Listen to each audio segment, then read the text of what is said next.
Hey, I'm Alexander White, and today I've got a quick tip for you, which is how to give vocals that sort of pop rock kind of shine, and also how to stop them from falling away into the mix. Little moments in the music as the vocalist is singing sometimes can, on quieter lines or whispered lines, disappear into the mix and then it becomes an automation nightmare. This little trick is a nice easy one that can help you not have to do so much automation. So what I'm going to do is play this track without the processing. Then I'm going to play it again with and see if you can spot the difference. What I want you to listen for is it's just a verse that we're going to be playing, and at the end of the verse there's some words that just get too quiet and you can't really hear what they're saying. Then I'm going to play it again and we're going to hear with the processing, and then we'll talk about it. So here we go.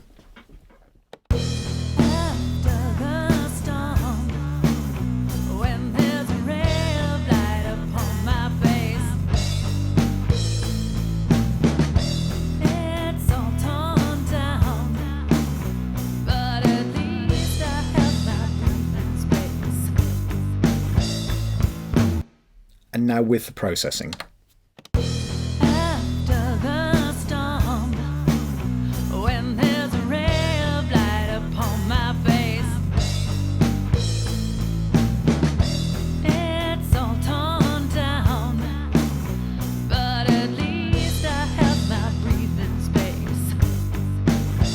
All right, let's just have another listen to that breathing space line without it.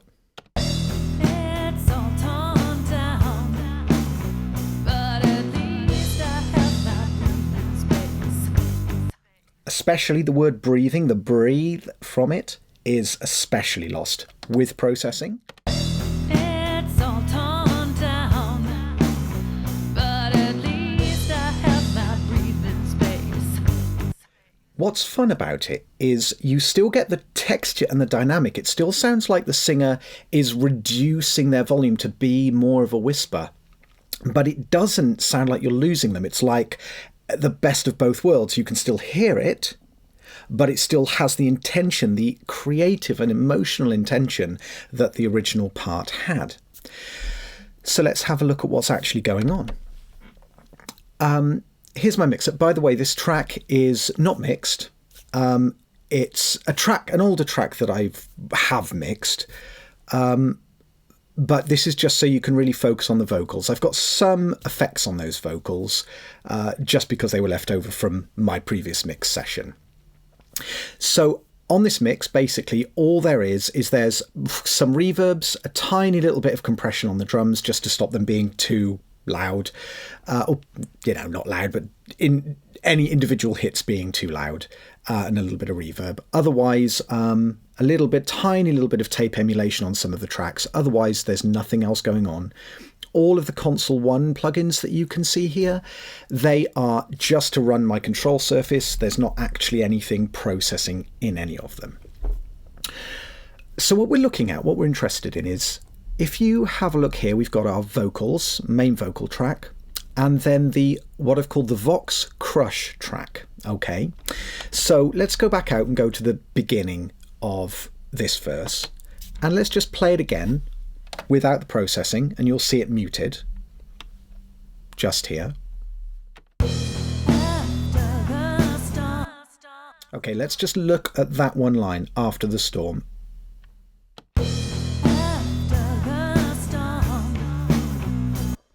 With processing. See how even the word storm, as the singer drops off on storm, it holds it in place. You don't lose the body of the voice. Have another listen.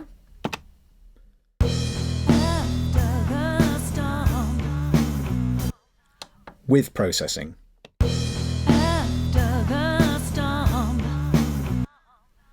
Okay, so now let's talk about what is actually going on this Vocal Crush track.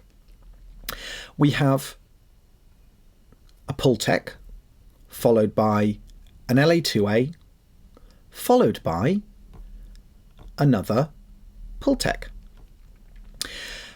This is a really classic technique, and this is kind of the arrangement that it had when it was kind of developed at the time. This is what the studio engineers had, and it happened to be Pultecs. It doesn't really matter that you're using Pultecs and LA2As.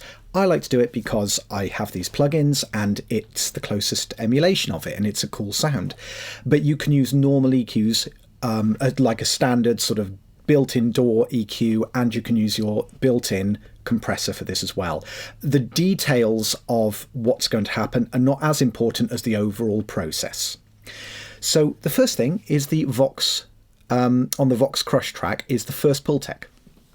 And what we're doing is at 4 kilohertz, I would just play with the frequency a little bit. On this one, I found that 4 kilohertz was the nice spot to put it. Boosting full. And on the low end, at 100 hertz, I've chosen, again, always play with your frequencies, have a listen and see what feels good. It is just feel, just go with your gut. I'm attenuating completely. So what we'll do is let's have a listen to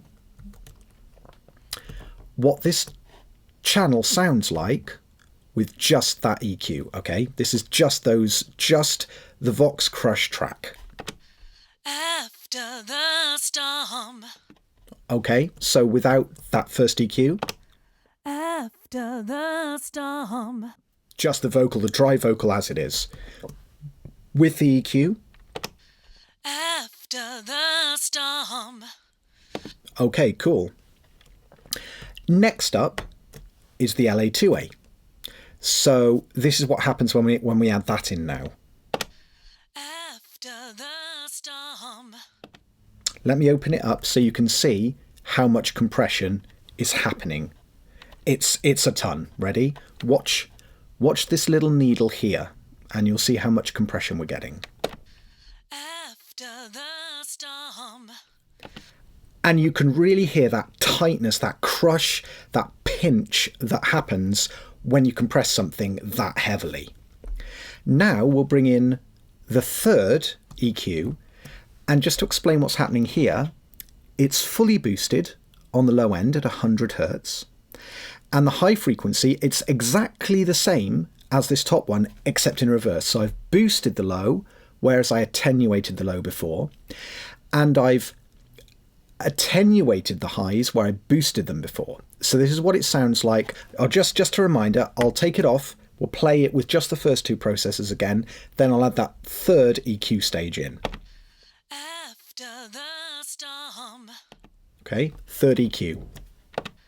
After the storm. All right, now let's take all three out and compare with all three in and out. After the storm. After the storm.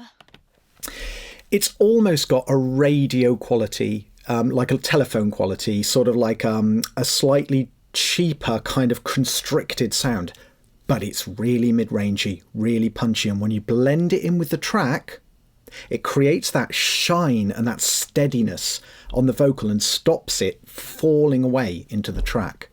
If I just also show you how the routing works. So what I've got is I've got a bunch of effects on the vocals. Don't worry about these things.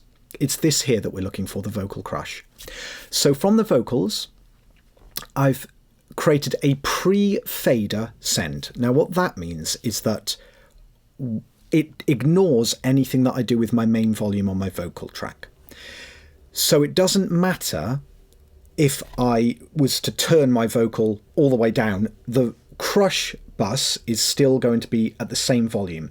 And that's important because I do kind of want them to be independent of each other. Almost similar to if I just copied the entire vocal track to a brand new track, had two of the vocal tracks running and just did this process directly on that vocal track. I like to do it with a bus because it means I don't have two tracks to edit if I want to edit a bit later on in the session. And that's how that works. Now let's play it again. And what I want to do this time is I want to show you actually what it sounds like with, let me just make sure I've put the plugins back. Yes, I have. What it sounds like when it is just the vocal crush, because I want you to hear how quietly it is in the mix, but how much it actually adds. So this is with the main vocal muted and just the vocal crush bus.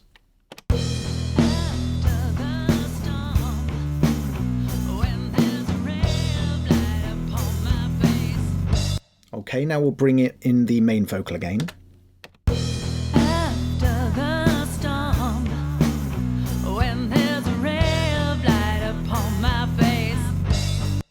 Now let's mute the crush again and listen to it naturally.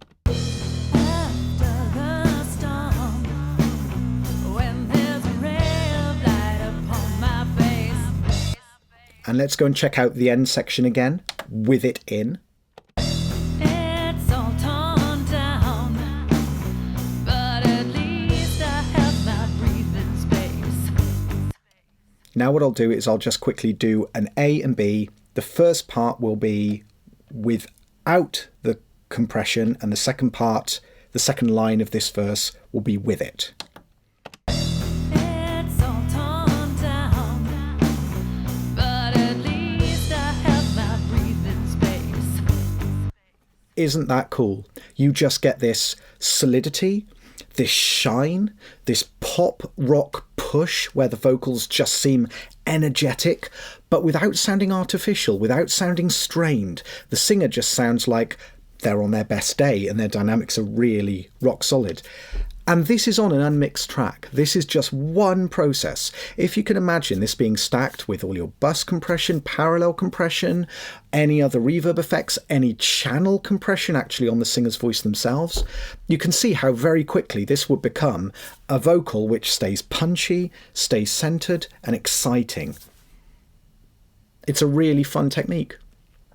So thank you so much for watching this little quick tip. I would love to hear how you get on with this. See if you enjoy using this it's a kind of parallel compression, but kind of with an interesting sonic character. I would love to hear from you in the comments. I love chatting to people in the comments. It's so much fun. Even if you disagree, please let me know what you think. And I will catch up with you on another video very soon. Have a lovely week.